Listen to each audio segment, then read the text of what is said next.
All right, we're going to go ahead and get started. We have a lot of material to cover today, so we don't want to spend any more time waiting. People can continue to join as they're able to. So I want to welcome you to the Jade Global webinar on the top 3 tactics to optimize sales during a pandemic using Salesforce CPQ. And again, my name is Karen Mayday. I'm the Senior Vice President of Customer Success at Jade Global and your moderator for the webinar today.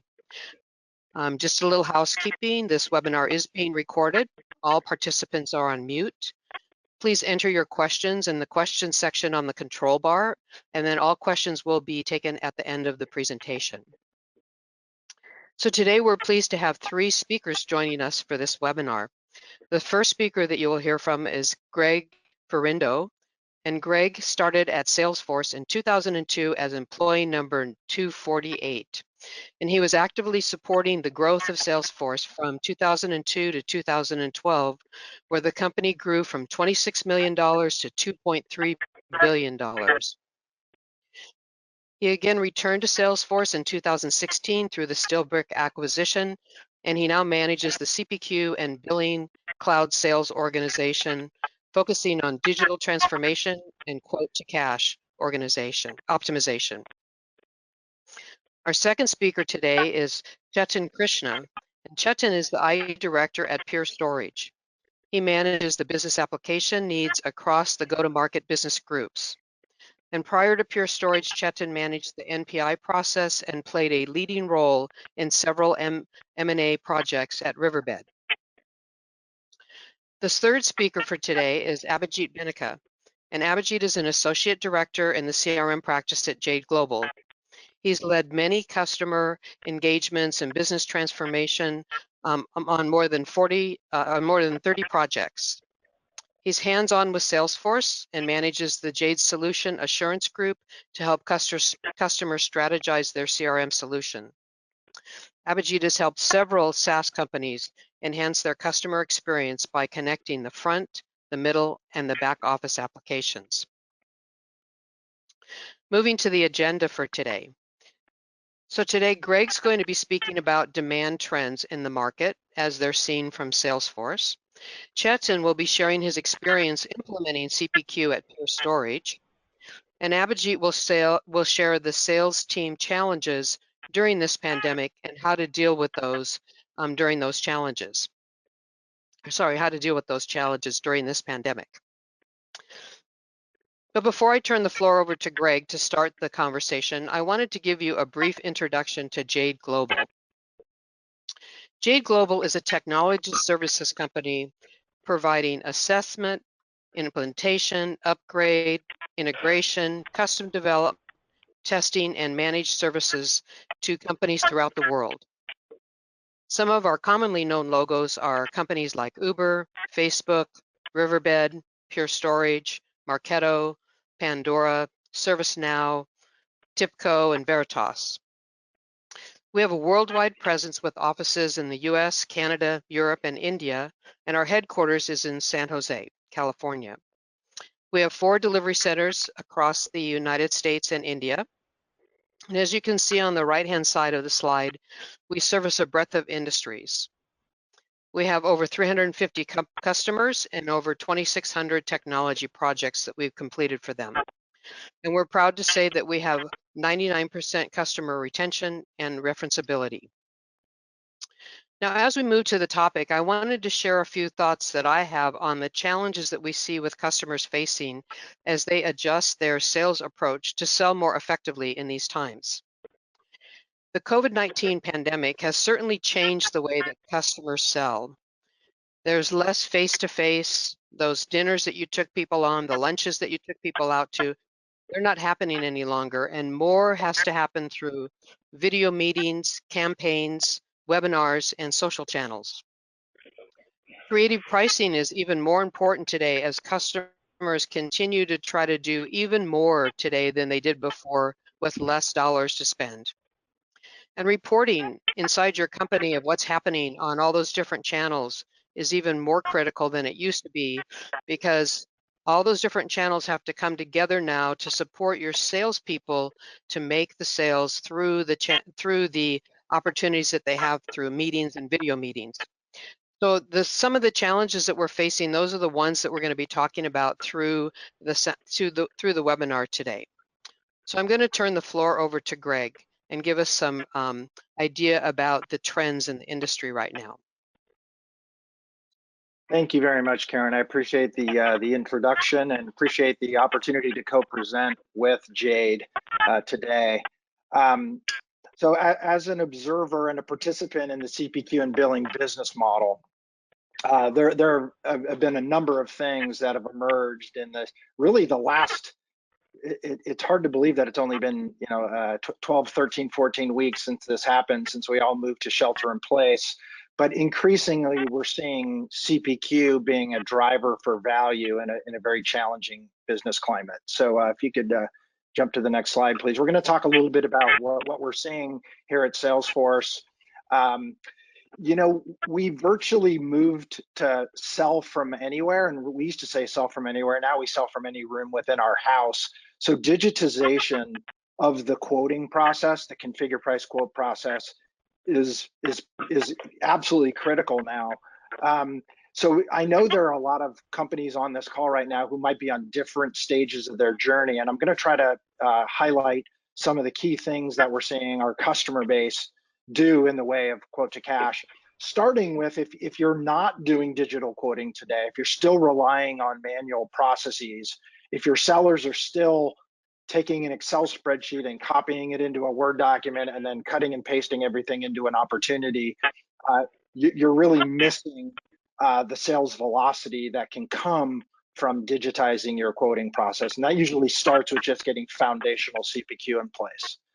Now, with the business climate being as disruptive as it has been, if you're already up and running with quoting, approval management becomes imperative to change, because we've been talking a lot about taking some of the controls off, that we need more flexibility, we need to delegate more authority to our sellers and our frontline sales leaders, and you can do that by digitizing your approval process, taking it off of email and putting it right onto the Salesforce platform, the same place you're managing your opportunities and your quotes. And then we've seen customers who have already made the shift to Salesforce CPQ generate more automation, invest in more automation in the order to cash process. And that's everything from automated invoicing to more flexibility in terms of the types of payments that you're taking, increased credit cards, increased digital payments, and obviously lockbox through your various banking solutions. Next slide, please.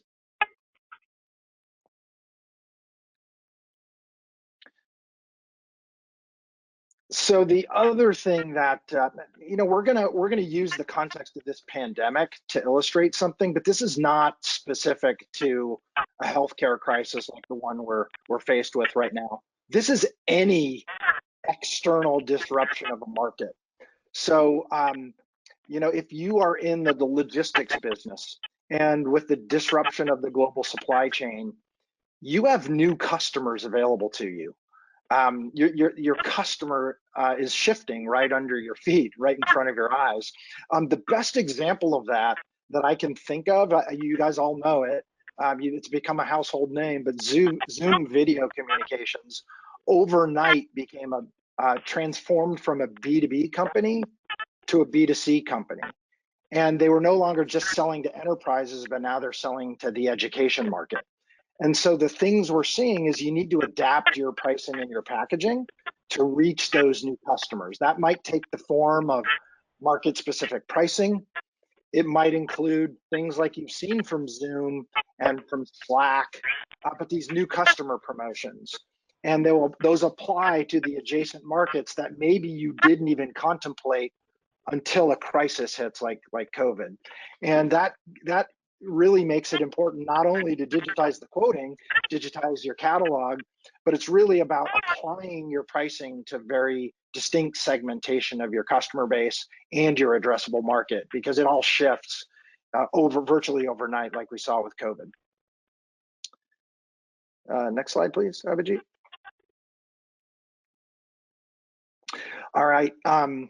I would say Salesforce has embodied this idea of taking our platform and accelerating it to meet the needs of new use cases. And if you're not familiar with work.com, it was a product offering developed by Salesforce in about a 6-week period to include things like contact tracing, to include things like crisis response for your employees or crisis response for your customers. But we've seen this type of innovation from a number of customers. This could include um, all new product releases. It could include a new way of pricing or packaging an existing offering to accelerate penetration into a market. And one of my favorite stories is from a customer of ours, that a Salesforce CPQ and billing customer called Podium. Podium does marketing and CRM for the SMB market. And a lot of that is retailers. And of course, that audience was most impacted by COVID, whether it was temporary closures or the move to remote delivery for restaurants and no longer sitting at tables. In the period of 2 weeks, they digitized a brand new inquiry to order process using Salesforce CPQ and billing. So the users of their product could add new services, and it took their systems infrastructure just 2 weeks to take that to market. So they rolled out a new product and a new capability. They offered it through their users of their existing product, and they completely automated the inquiry to cash process. And the IT team rolled it out in record time in nearly 2 weeks. And the reality is, if they didn't do it in 2 weeks, they would have missed a huge market opportunity for them. So getting new products to market faster. I know that's a big part of Chetan's story. I'm not going to steal his thunder, but Chetan has great experience in that automating the whole NPI process and the getting new products to market faster. And then the one that I'm kind of everybody has seen this. This has been a transformation that's been many years in the making, but that has just accelerated in the face of this healthcare crisis and this economic crisis that we're facing related to the impact of COVID. That includes transformation to a subscription model. So Chetan's going to talk a little bit about, traditionally a hardware company that offers their software in a one-time purchase, transforming that to a subscription model. But it's not just the subscription model, it's a usage model. So maybe you want to really get your product to market fast. You're not going to ask for an upfront commitment, but you're actually going to meter the customer's usage and bill them for what they actually use over time. That might include things that you've never contemplated before, like a free trial. We're going to free downloads, 30-day trials, 60-day trials that convert to a commercial arrangement at the end of the trial period.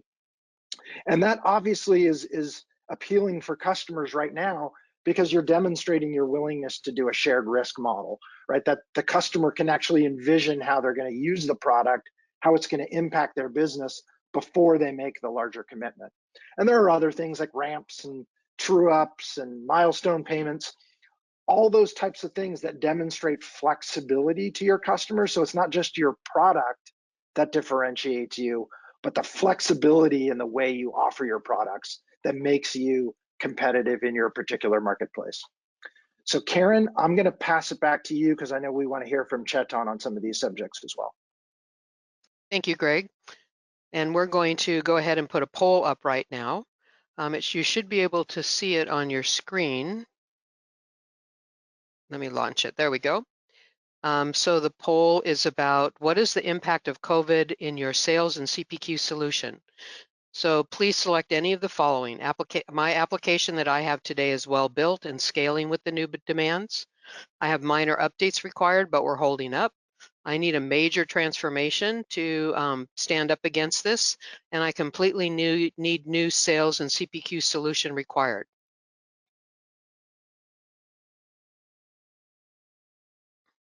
So we'll give you another minute or so to respond to the poll.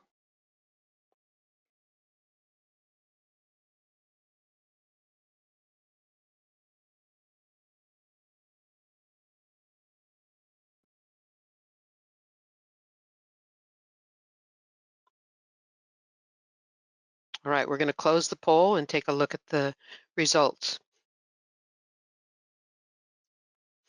So here are the results, Greg, that people have responded back. It looks like 39% of them think that they're in a good shape and they're scaling up with the new demands.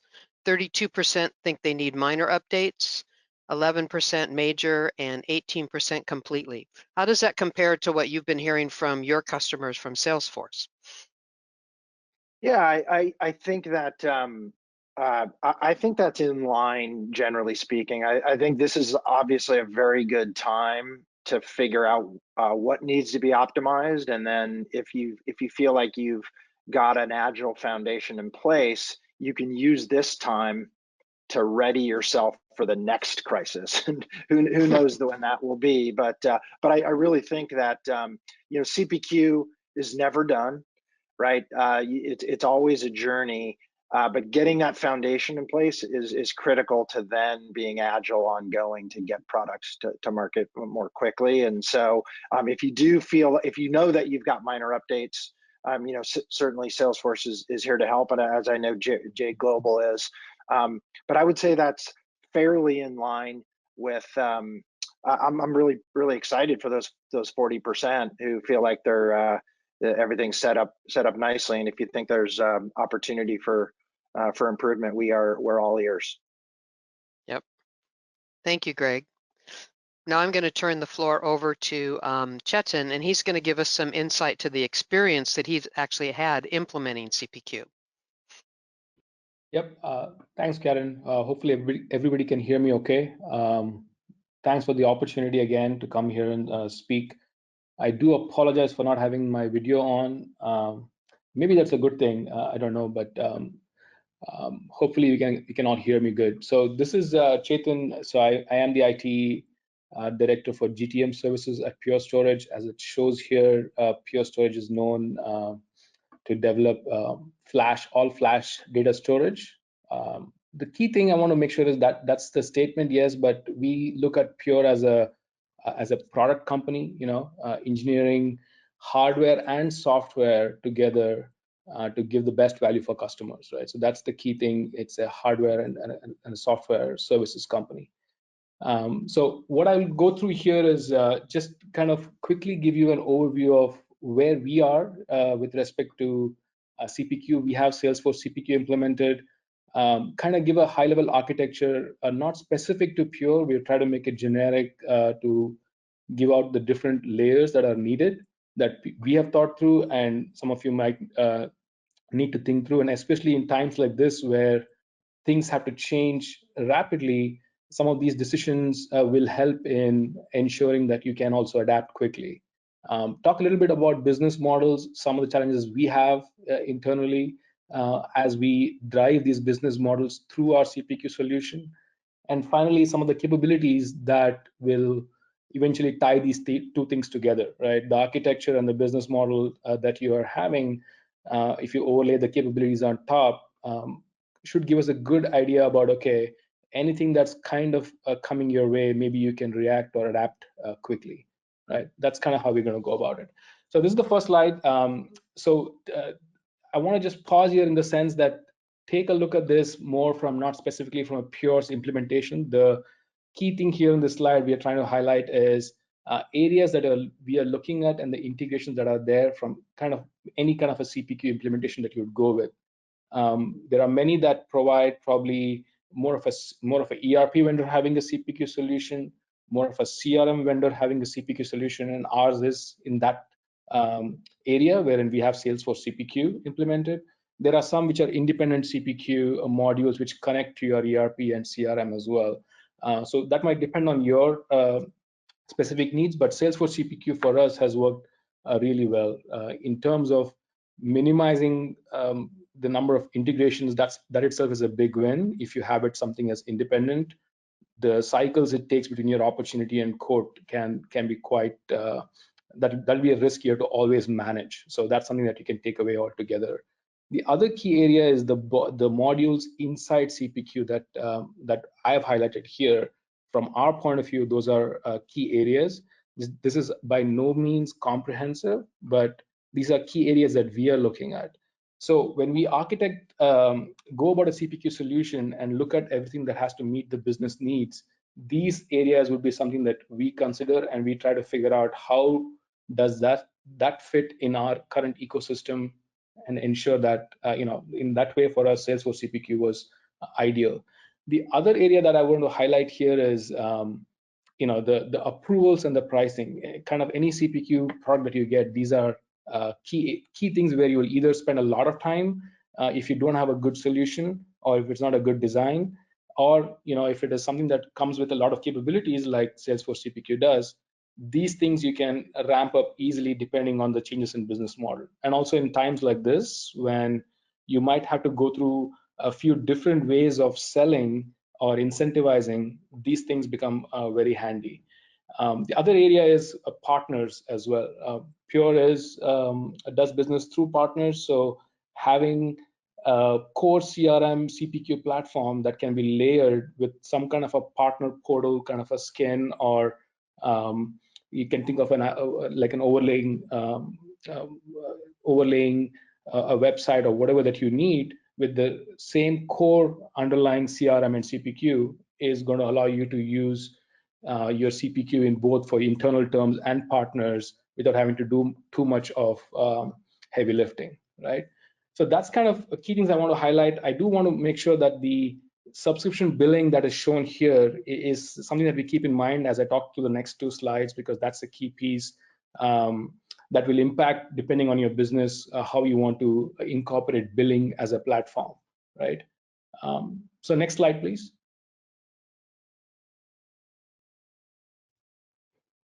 So business models, so this is more from Pure's point of view. We are a product company. We sell hardware goods as well as software services. Traditionally, a company will be selling hardware with support. We are transitioning to more of a services in terms of selling subscription as a service. This brings with it a lot of challenges with respect to how you sell, how you bill, how you fulfill and provision. So the key thing here for us with Salesforce CPQ, we are able to manage a lot of these in terms of product offerings, whether it is the CapEx product or bundling it as a service product and abstracting the fulfillment for customers in a way that they are only worried about buying the service itself. The key thing here also is customers who are traditionally CapEx customers will eventually want to move to OpEx for whatever reason, primarily being the cost perspective. If you have a system set up which enables you to move customers seamlessly between a CapEx model to an OpEx model, that's a big win. The reason I'm saying that is if you don't have that, it's very disruptive to your customer, to your internal support org, and your sales org in not managing that correctly. And the other thing with the COVID stuff that's going on is more about e-commerce, right? A lot of people are trying to see how we can get things faster to the customers. And us, the channel or a partner thing is not really a business model per se, but if you're doing business through partners, all the business model that you take to market will have to have the partner consideration taken into account. And that's kind of where having a CPQ solution that pretty much can come with some kind of partner support built in is only going to speed up things, especially things like discounting when you're trying to work out what discounting has to be given to certain partners based on certain levels of certification, for example. Right. Next slide, please. So last thing is about capabilities. So these are just, again, not comprehensive, but a key thing for us here, the ability to move quickly with respect to things that keep coming up. And we are on the journey to do renewals at Pure, fully utilizing Salesforce CPQ. But going back to my initial slide on the subscription billing platform, everybody who's had CPQ and probably has similar challenges as working in a product company, you will have to think through something similar, which is customers will want flexibility in how they are billed services. They could want to bill yearly, monthly. It can be similar for your CapEx model or different for your subscription model. How do you manage all of this? Are you managing it in some other platform, in your ERP platform? So this is kind of another place where having a CPQ product which potentially has billing as an add-on comes in very handy, because you can manage all your billing customizations, whether it is you bill customer for 3 years monthly and then you amend your subscription, or you want to upgrade the customer, you want to close out what they had and rebuild them. All these things is, again, extremely I would say extremely painful if you don't do it right, especially because this is all directly impacting your revenue, and it's a lot of overhead for finance if you don't think through these things correctly. I think the last thing I would close out with is the multi-currency and the B2B, and this is more, again, depending on different business groups if they have it or not. But for us, these two again are key, being a partner-centric business that we do, and also with having operations in different countries or different geos. These both are also critical for us, and again, having a system that comes with this in these times, especially when you want to do more of things like B2B, if you have a solution that already provides it, or comes out of the box, it's much easier for you to adapt and move quickly to implement it, right? That's pretty much what I had as a quick overview of kind of what we have and kind of where we are at Pure with CPQ. Thank you, Greg. And now we're going to do another poll. You'll see it up on the screen there. So this poll is asking you about the two most critical aspects of CPQ for you. So is it quoting, configurator, approvals, pricing and discount, or end-to-end integration? So if you take a minute and please answer the poll.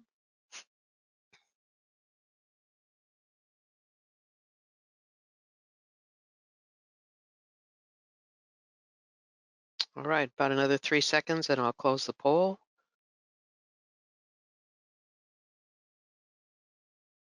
All right, thanks everyone for participating. There was a lot of activity on this poll. So here's what the numbers came out to. It looks like quoting is 21%, configurator not so much, approvals just a little bit, 3 each, pricing and discount heavy weighted there, and pretty good weight on end-to-end integration. So Chetan, from your experience with implementing this at Pure Storage, does this kind of line up with the things that your business was most concerned about? Yeah, I'm surprised to see approvals so low. I would say approvals is a key thing, especially with advanced approvals and the ability to do things in parallel. That's really helps with velocity a lot. So I'm surprised to see that kind of low in the rating. But pricing discounting, absolutely, that's number one pretty much everywhere, I would say. And approvals was high on our list. That's what I would say, Karen. All right. Well, thanks. Thanks for that feedback, and thanks for your presentation. So I'm going to hide those results, and we'll go back to introducing Abhijit. So Abhijit will take us now through some of the challenges in a more detailed level inside of Salesforce. Thank you, Karen. Thank you, Greg and Chetan. Appreciate your inputs. Let me start my video, and then I can get started. All right. Thank you guys for your time today. And what I'm going to do today is I'm going to walk you guys through 3 main challenges that we are seeing a trend sales teams are facing today during this pandemic. And I'm going to take more of a tactical approach to the problem. And I'm going to explain which top 3 features of Salesforce is really helpful today, or Salesforce CPQ is really helpful to solve this business problem, or rather help them to get to the better state. Alrighty, let's dive in and get started. So these are the 3 main things, the problem that we identified. Around 90% of the sales team today are working from home. That directly means that they have lack in communication with all the stakeholders who are involved or their colleagues to do the job. They don't have immediate support or over-the-shoulder support from their colleagues or IT departments to create error-free codes. We have also seen rise in incorrect codes that being raised today or created by sales reps using quotations. And also there is more reliance on the systems. That is typical challenges remote working in this pandemic. Next is spend. Overall on the spend, what we have observed is, let it be prospect, customer, employer, CFOs at every company are really focused on reducing the spend across all the departments, and that really depends on the location, company size, or sector.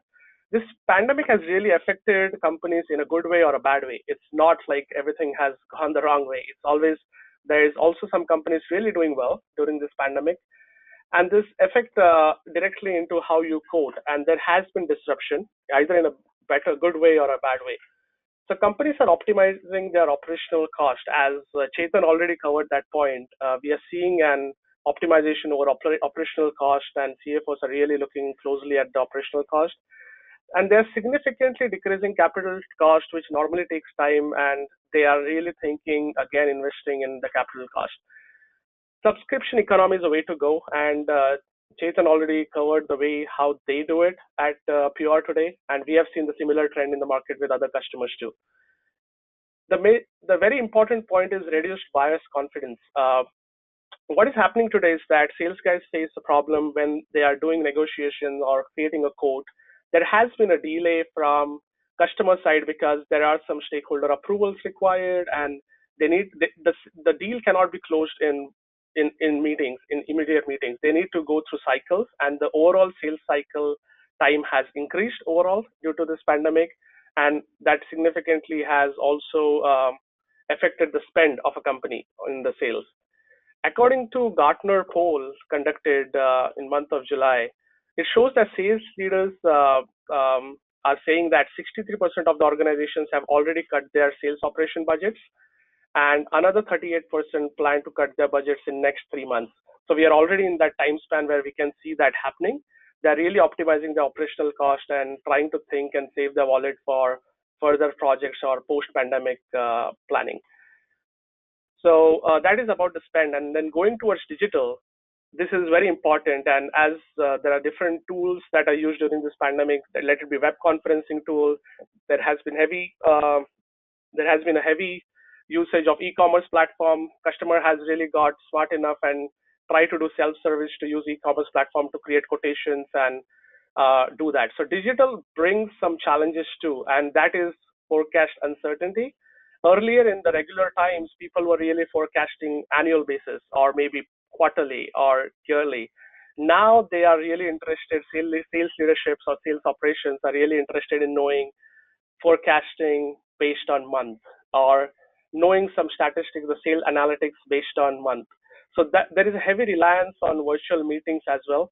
That directly means that tracking your tasks and events in Salesforce has become very crucial, because that the touch points with customers are so important. So that are some of the challenges that I'm going to address, and let me speak about how Salesforce CPQ can help you overcome some of these challenges or help you optimize your processes in Salesforce CPQ.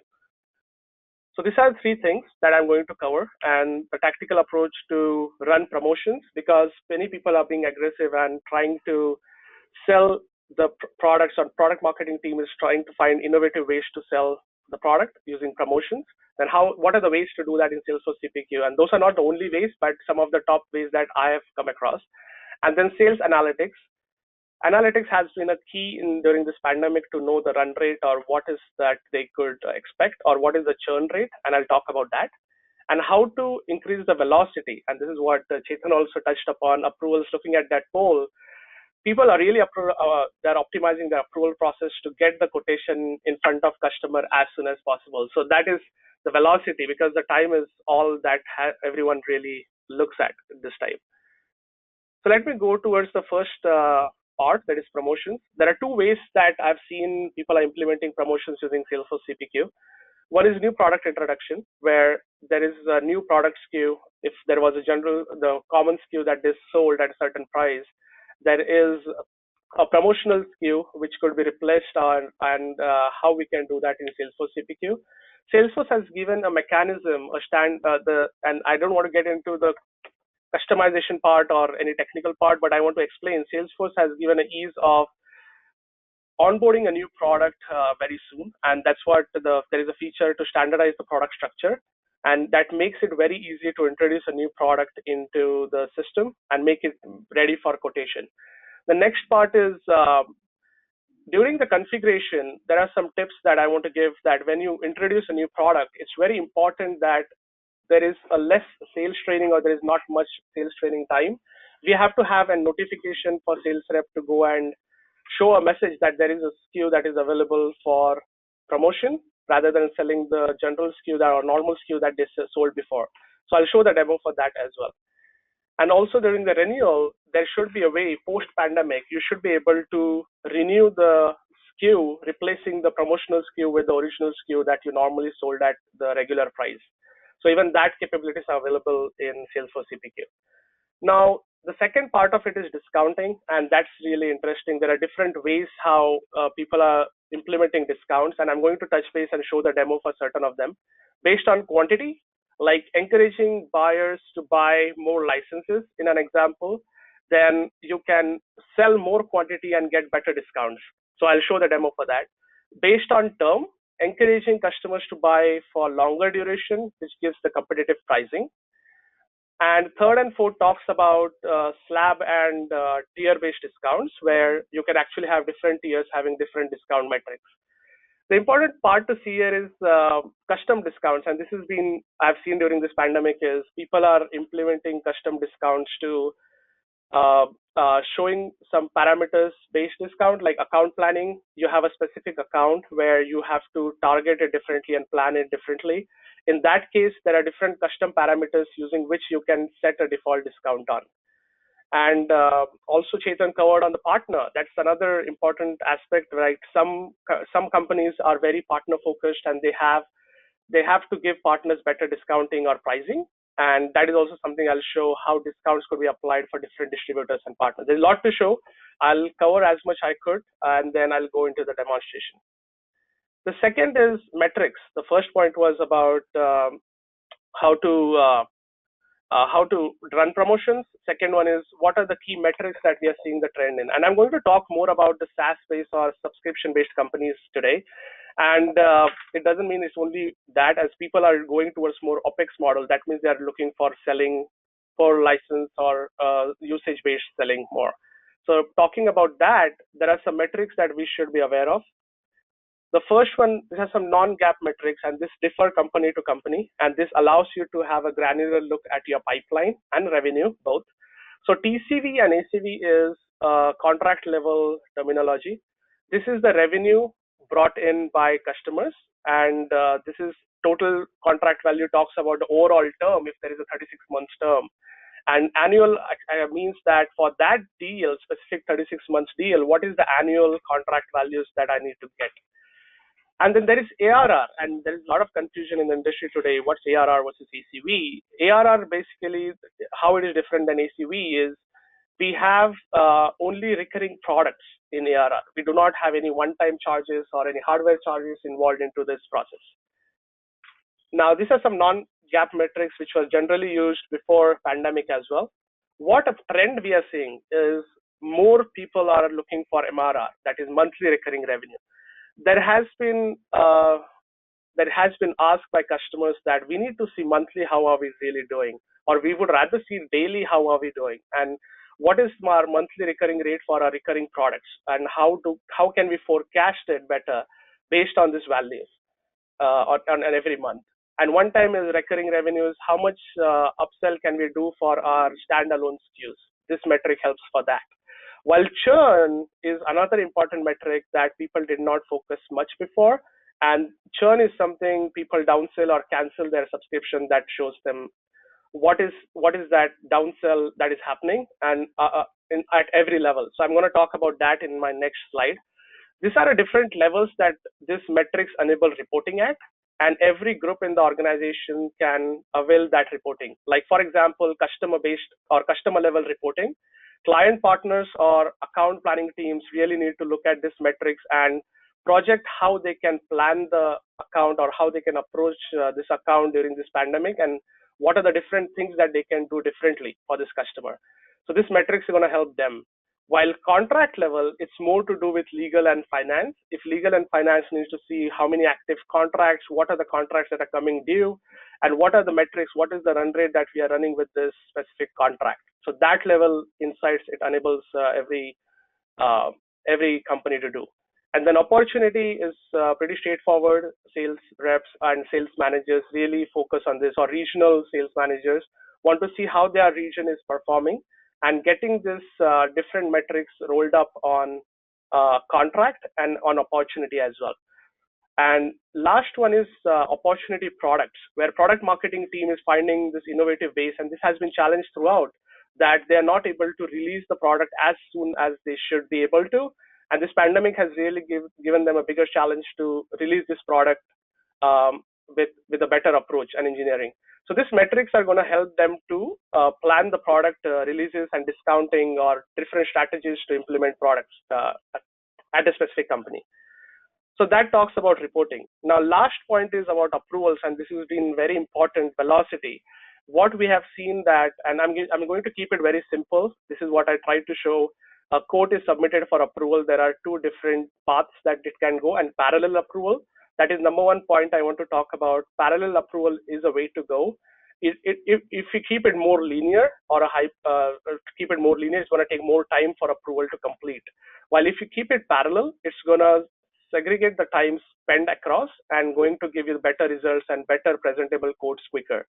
Second point I want to cover is smart approvals. This is Salesforce CPQ capability, which we are seeing rise today, that many customers want to implement this, because what smart approval does is, in this specific example, if I submit this quote to say as a sales rep, it goes to sales manager for discount approval. I've given certain discount, then it goes to sales director, and then it goes to VP.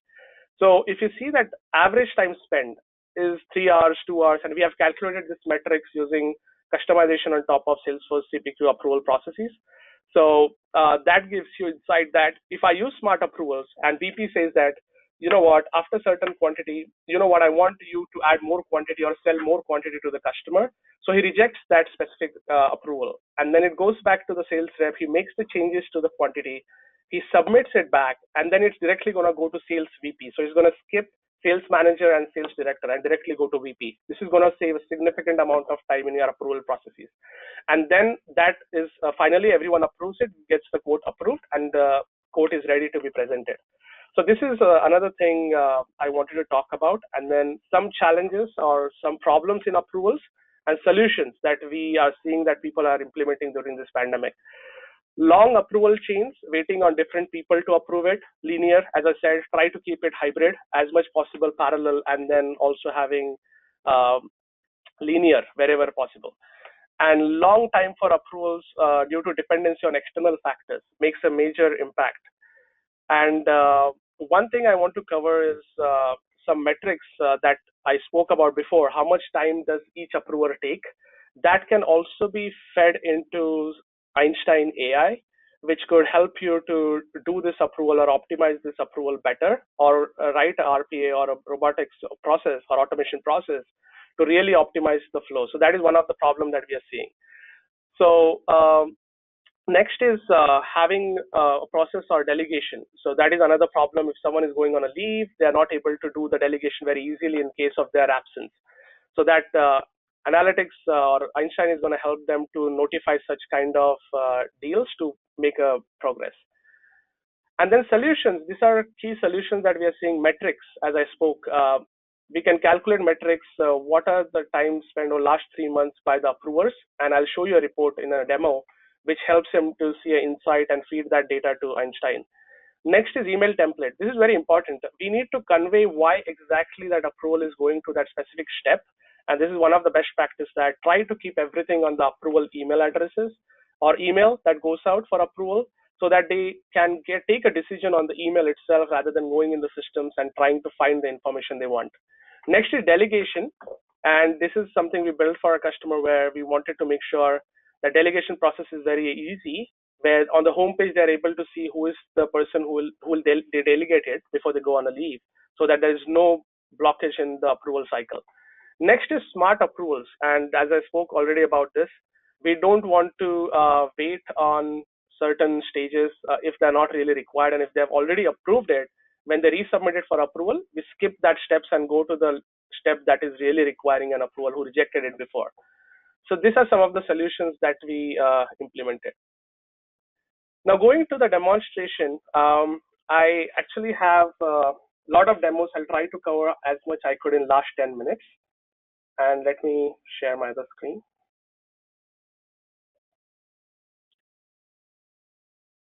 All right. So the first demo that I want to give you is the new product. So what we have done is we have created a quote already to save time for us, and I'm going to talk through that.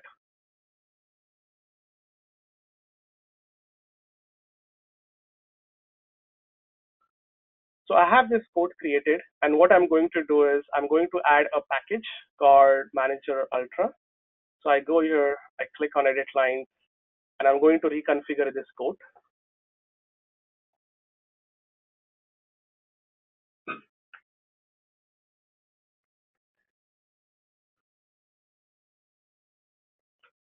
So when I select this package, you'll see that there is an original SKU, and they have released a promotional SKU. This is a new SKU, which is at a lower price than comparatively to the original SKU.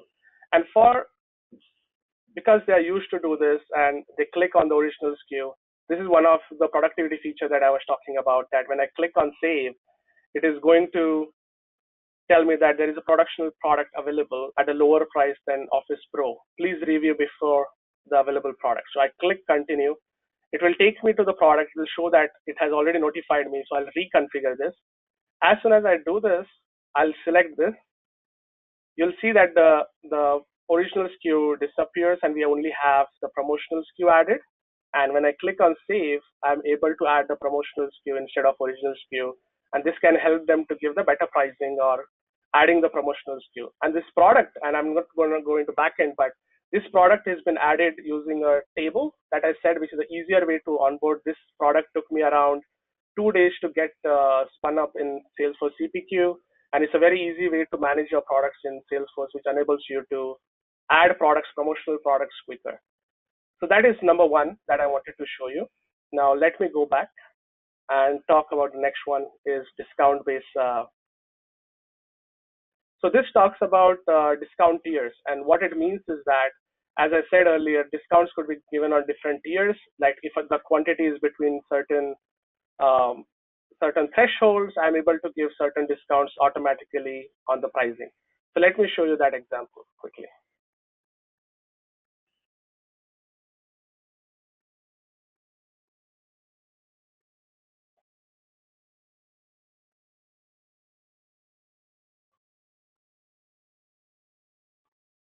So for speeding up the process, I've already created a quote. I've already added the price.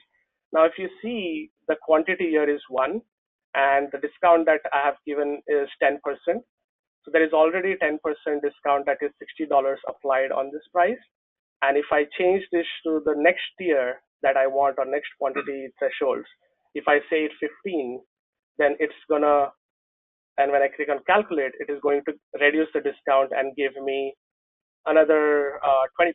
So 15 gonna fall into this bracket, so it's gonna give me 15% on top of this price that I have. So this is some tips that we have, that customers are already applying predefined quantity-based discounting. And then next one I want to talk about is tier-based, term-based discounting. So let me open that.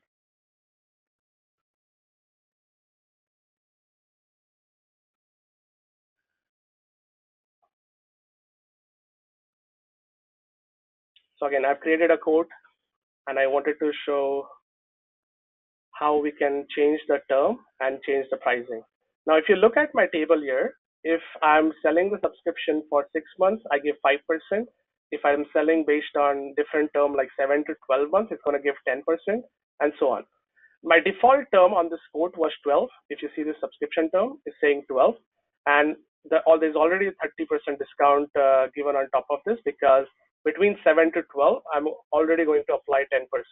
Now I'm going to change the term and make it something like 15 months, and that's going to start giving 15% discount. So when I go here and I say change the term to 15, and when I calculate, you'll see the price has gone to 318. That is because that price was per year price, and for 15 months is of course more than 300 because the price has gone up, but it has applied the discount in the back for that specific SKU around 15%. And when I save this, let me show it on the quotation so that we can get that specific SKU. So if you see that average customer discount, 15% is already applied based on the rules that we have in the back. So this is term-based discounts. Now moving to discount based on criteria. Now this is custom criteria where it's not based on quantity or it's not based on term. We can also give it based on custom criteria that allows you to put 10% or 15%. So what I've done is for this cloud storage 10 GB or any cloud storage product, we are actually giving 10% automatically as soon as this specific storage products are added. So let me go there and open that.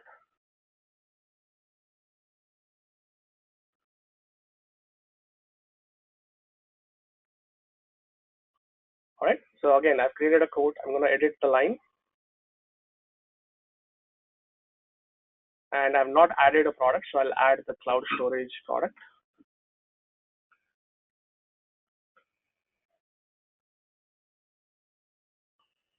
I select this. And then you'll see that the 10% discount is already added by default so that the sales rep doesn't forget that he has to give a 10% on cloud storage platform. So we have given additional 10% discount on that specific queue. So this is like custom criteria based. What we have put a custom criteria that if it is cloud storage, then give 10% automatically. So that's what is custom criteria based discounting. And then I want to go more towards special discounts where for partners, and there are different tiers that you can maintain in system.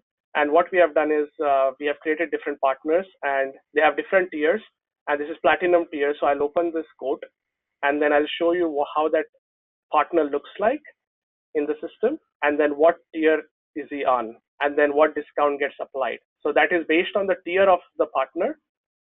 We can really get to know what is the discount that we have to apply. So in this case, what is going to happen is because it's a platinum tier partner, we are going to apply flat 20% discount on the list price or customer price that we have.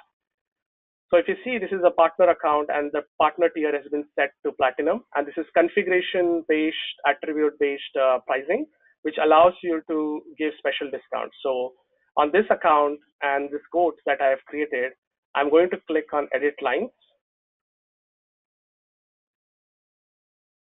And I'll add a product and show you that.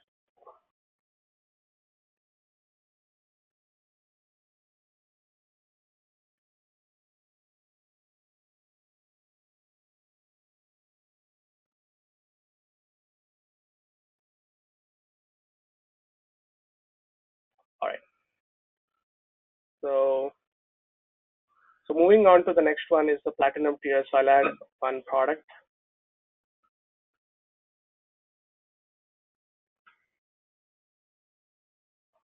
Okay. So if you see that there has already been the 20% discount has already been applied, that is $12.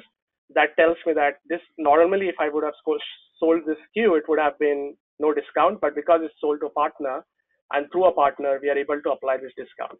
So this is about partners, and distributors work very similarly. So due to time, I'm not going to cover distributors. I wanted to show you some non-GAAP metrics standards, and I'm going to open and directly an account level. But as I said earlier in my slides, we can have this metrics on each of this object. So I'm going to open this and show you the information there.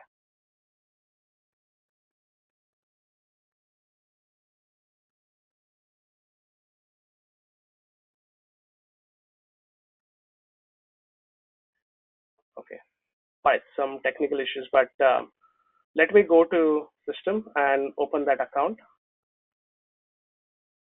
All right, so this is what the metrics that I was talking about, and this is customer level metrics. And if you see that we are able to see that in total contract values and annual contract values and all these values here. So this kind of rolls up based on the products that I add on the quote, and then this comes directly on the contract, and from the contract, all active contract roll-ups comes here. So every level we are able to see this metrics calculated, and we are able to use this in reporting. So the last part of my demo that I wanted to show you, and I don't think time is going to permit me to do that, but this is exactly what I spoke about, that we can skip 2 levels and directly go here. Let me show you the last is the report that I have, and then we can go towards closure. Now, this is a report that shows you how the approvals are performing and which person is taking, on an average, how much time spent on each approval and each type of approval. So if I look at this, it tells me the blue ones are actually the special term discount, and the navy blue are actually discount approvals. So this tells me who in the process is taking how much time, and over the time, how I can feed this analytics into Einstein and do the job. So with that, I want to hand it over to Karen, and these are some of the blogs. So Karen, over to you. Thank you, Abhijit. And yes, these are some blogs that you might want to connect to once you get a copy of this deck, which we will put out on our website so that all of you can access it. And these blogs talk a lot about what Abhijit has just talked about. So I want to thank everybody. I want to thank the three presenters for their various different views around the topics today, both from a high level all the way down to a very detailed view. And I just wanted to offer the audience an opportunity to enter any questions into the questions section that you see on the tab on the generally for the go-to control panel. And let's see if we have any. I have one that I have here that I wanted to ask Chetan. We'll do that real quickly. And that is, how is Pure Storage connecting the front office, middle office, and back office today? Are they using a middleware or end-to-end integration? What are they using? Yeah, we do have our integration platform is actually fragmented. We have various different tools that we use, two of them being SnapLogic and Celigo. So it's not a single integration platform. We have a combination that we use today. Okay, thank you. I don't see any other questions right now on the question board, but if you have any other questions after you get the notice that you can look at this on our website, there'll be a way for you to contact someone at Jade to have your questions answered, and then we can also then partner with Greg and Chetan to answer your questions. So I want to thank both Greg and Chetan and Abhijit for presenting today, and thank you, audience, for your attendance. Okay, thank you. Thanks, everyone.